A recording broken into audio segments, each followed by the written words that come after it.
So for my next project, I'm going to go ahead and work on these two Walthers Bud 85-foot passenger cars.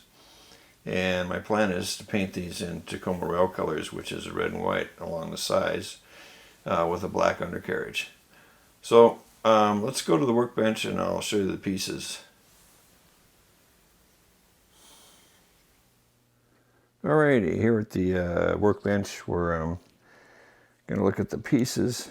This is a relatively simple car to work on. So I've already released the roof. And so I'm going to pull apart here. Yeah, so we need to separate that because we don't want to get that painted. And we don't want the windows, which is part of the roof, to get paint on it. So we also disassembled the trucks. The Tacoma Rail car has a black underframe with black trucks, so that's pretty simple to take care of. And then all of this underframe here will be painted black. So that's our first thing we got to do. So the next step is we've got to mask all this off along here so we don't have bleed off. And then we're going to have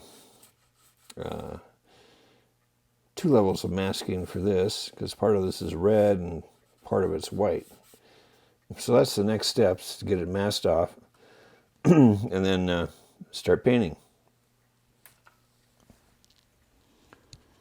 Well, here are the two 85-foot Walthers Bud cars, now turned into Tacoma Rail Passenger cars, custom paint job. And so this is the culmination of what was done. And you can see here they turned out relatively well.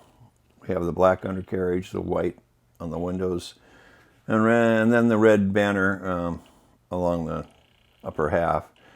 They're not quite phototypical. I chickened out because the red was supposed to go halfway down into the window sills, around the windows, and I didn't quite know how to keep it from bleeding. So we had a nice even line, but on the end here I had to do it anyway, and I found out if I backed out a piece of tape behind and sealed it, that I could get a nice clean red line going around the window sections. So anyway, they turned out relatively nice. I did not paint the ends because of the diaphragms being this cell-on stuff that it's made out of, and I know the paint doesn't stick too well. So I think I'll get brave and possibly buy another one and try to do it so that it's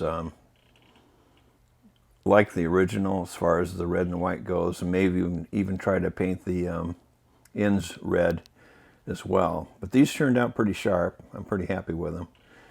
The decals came from a company called Switchline Decals, and they do a lot of small railroad decal work.